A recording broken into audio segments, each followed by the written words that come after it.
Hello everyone and welcome to Who Created It and How. Today, we're diving deep into something we all know and love, or at least can't live without, the market. We go to the supermarket for groceries, the farmer's market for fresh produce, and maybe even a flea market for some hidden treasures. But have you ever stopped to wonder, where did this all begin? Who built the very first market? It's a question that takes us on an incredible journey back in time, way before shopping carts and checkout counters. To find the origins of the market, we need to go back to a time when humans were making a huge shift. For thousands of years, our ancestors were hunter-gatherers, constantly on the move, following herds and seasons. They took what they needed from the land. But then something revolutionary happened. Agriculture. Around 10,000 years ago, people in places like the Fertile Crescent in the Middle East started to settle down. They learned to plant crops and raise animals. This was a game changer. For the first time, people had more than they needed. One family might have a surplus of wheat, while their neighbor had extra goats or pottery. What do you do when you have too much of one thing and not enough of another? You trade. This simple act of bartering, swapping goods directly, is the very soul of the market. The first markets weren't buildings or even designated stalls. They were just informal gathering spots. Imagine a crossroads, a riverbank, or a clearing in a village where people would naturally meet. Someone would bring their extra grain, another would bring their handcrafted tools, and they'd make a deal. There were no price tags, no cash registers, just negotiation and mutual agreement. It was community and commerce, all rolled into one. These early exchanges were built on trust and necessity. You needed a pot, I needed some wool, so we made a trade. It was a system that worked beautifully for small, close-knit communities. So, who built this first market? The answer isn't a single person or a king. The first market was built by the people themselves. It grew organically out of a new way of life. It was a social invention, born from the surplus created by farming. You could say the first market builders were those early farmers and artisans who had something extra to share and something they needed to acquire. It was a collective creation. But as societies grew, these simple gathering spots started to become more organized. As villages turned into towns and towns into cities, trade became more complex. Think about the ancient civilizations of Mesopotamia, Egypt, and the Indus Valley. We're talking 5,000 years ago.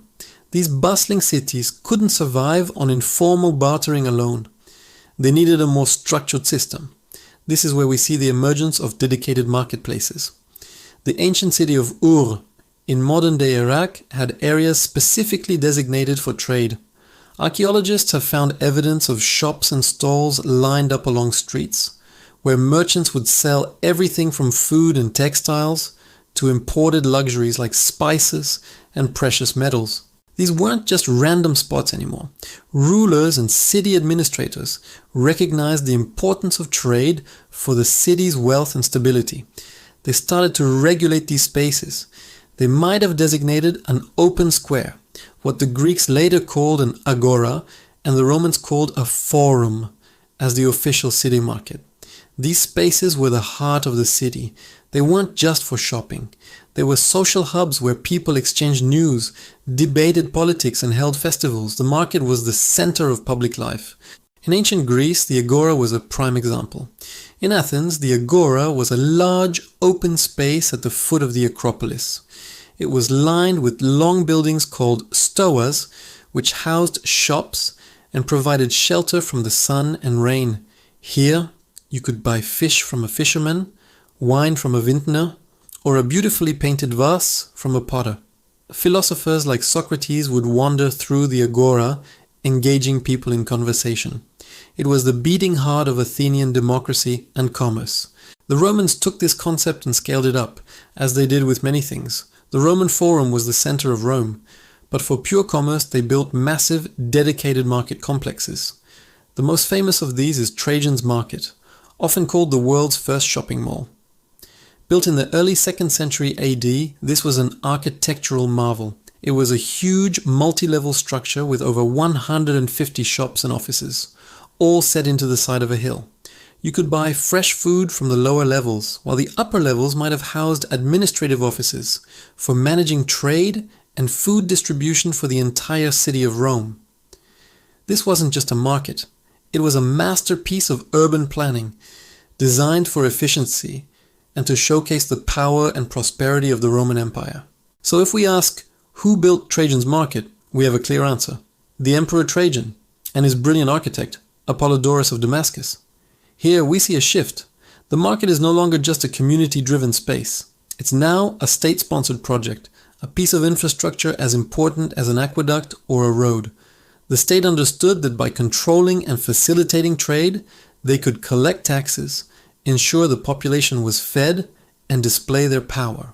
As we move into the Middle Ages, markets continued to be vital. In Europe, towns and cities grew up around castles and cathedrals, and almost always they had a central market square. The right to hold a market was a valuable privilege, often granted by a king or a lord in a royal charter.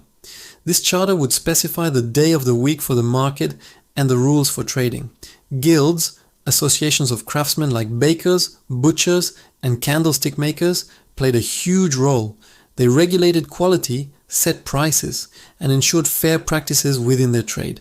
The medieval market was a vibrant and sometimes chaotic place, filled with the sounds of shouting merchants, haggling customers, and the smell of fresh bread and livestock. Let's travel across the globe. Because this story isn't just a European one. In the Americas, great civilizations like the Aztecs had incredible markets. When the Spanish conquistadors arrived at the Aztec capital, Tenochtitlan, they were stunned by the market at Tlatelolco. Hernan Cortés wrote that it was bigger than Rome or Constantinople, with over 60,000 people gathering there daily. You could find everything imaginable: gold, silver, feathers, chocolate, vanilla, every kind of food, slaves, tools, and medicine. It was highly organized, with specific streets dedicated to different goods and judges who patrolled the market to resolve disputes. Again, this was a sophisticated system, a testament to the complex society that built it. Similarly, along the Silk Road, the famous network of trade routes connecting the East and West, bustling market cities, or caravanserai, sprang up. These were like fortified hotels and markets combined, providing a safe place for merchants and their caravans to rest, resupply, and trade goods. Cities like Samarkand and Bukhara became incredibly wealthy as centers of this international trade. These markets were built by the rulers and merchants who profited from the flow of silk, spices, and ideas across continents. So as you can see, the answer to who built the first market is complex. It wasn't one person, it was an idea that evolved. At its most basic, the market was built by the collective need of early agricultural communities. It was a social invention. Then, as societies became more complex, it was shaped and built by city planners, kings, emperors, and powerful merchants.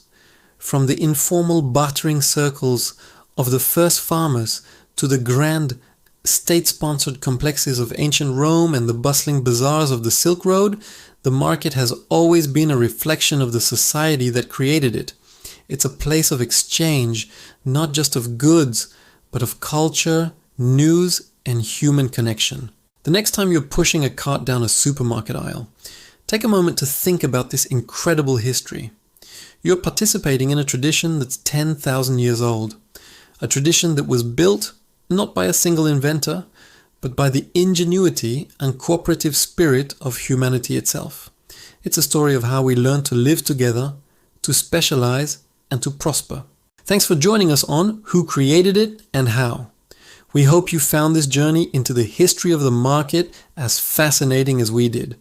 Don't forget to like, subscribe, and hit that notification bell so you don't miss our next exploration into the origins of the world around us. See you next time.